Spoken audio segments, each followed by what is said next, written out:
My testimony is not allowed to escape. So I put it in a message in a bottle, so to speak. There's nobody to protect me from Hollywood's claim that executing somebody is retaliation for reporting what they had done. It's some sort of religious masterpiece. Uh,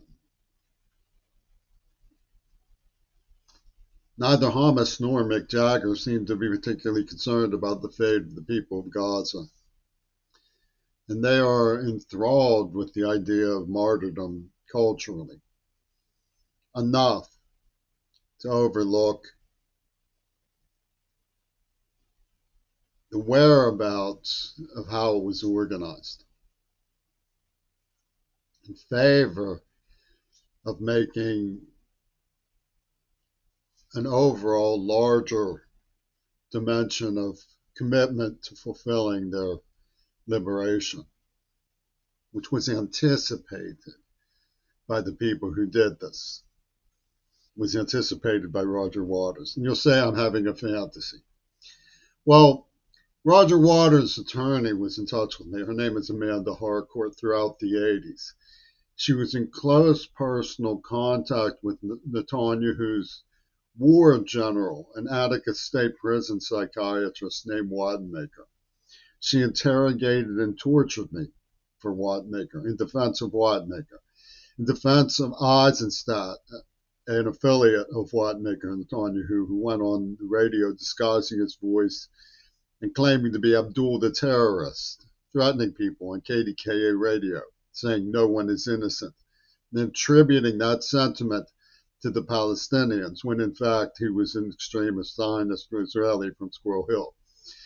Harcourt defended John Schulman, whose partnership with Yoko Ono revolved around a woman named Leslie Katz, a partner of Gail Burston, who wrote the Netanyahu AIDS manuscript that they claim was about the murder of John Lennon, and thus Roger Waters' sacred possession to raise money for the victims.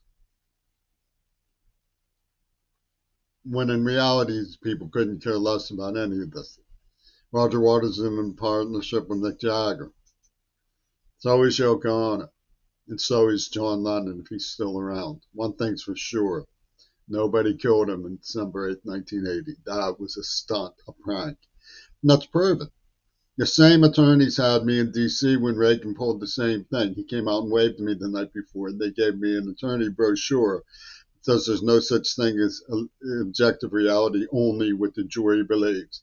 And they made clear that the jury believes that Reagan was shot and that John Lennon was shot, and that neither of them knew anything about this plan, which they adopted on behalf of Wattenmaker, Eisenstadt, Schulman, Katz, and Gail Burston, whose likeness appears on the 1979 cover of a Robert Fripp record, who's one of John Lennon's personal friends.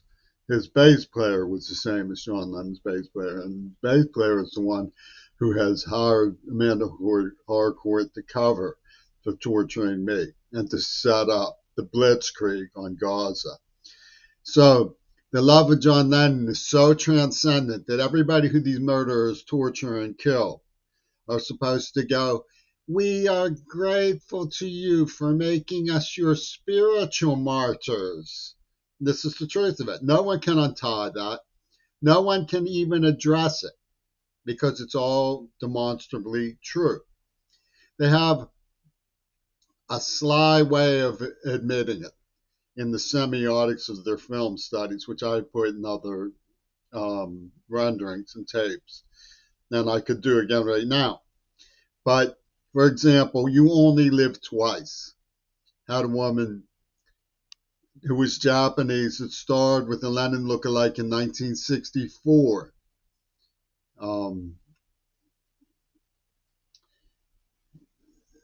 So they were already planning the double fantasy game. It's all encrypted in a semiotic that regularly began from the dawn of studio systems when Mussolini and D'Annunzio and D.W. Griffith were all friends. And they worked their way promoting Reagan. And they lied when they killed JFK. It was a Desolation Alley situation. The Death Valley is like Dealey, D-E-A, Death Valley, L-E-Y. Death, and was all clocked Reagan's the killers. So, I mean, they left smoking gun after smoking gun after smoking gun. And they say, we're not going to tell until Jimmy Query comes clean for Yoko Ono that he was brutally tortured, hypnotized by an Attica State prison psychiatrist working for Netanyahu. We don't know what all neurochemicals were given to me. We don't know. They tortured me. They made sure I didn't know about the neurochemical that they manipulated me with when they detonated it to illustrate their principle of two virgins pussy ball. Brian Eno is a mockery of the idea of two virgins pussy ball. He says has had tons of lovers. He brags of having having orgies in Esquire magazine. These people were just handing me around so that Yoko could make secret movies of me from the time I was 9 or 10 years old. It's worldwide revenge because my father was on the San Jacinto with Bush.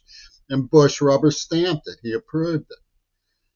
So it's genocide after genocide after genocide, but Roger Waters comes to the defense of Gaza so he can make it look like he would never, ever do such a thing. When he just got finished washing his hands, Mackenzie Shirla was car bomb, so they could have that macabre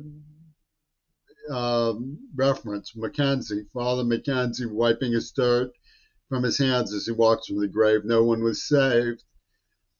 That's just Roger Waters washing his hands with the dirt as he walks from the AIDS attack to save Gaza.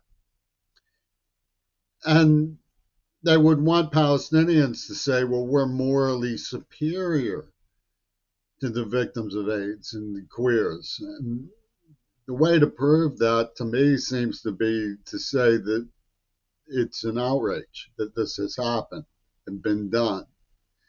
Yeah, people talk about pornography. I've had to sleuth it to get some evidence and stuff.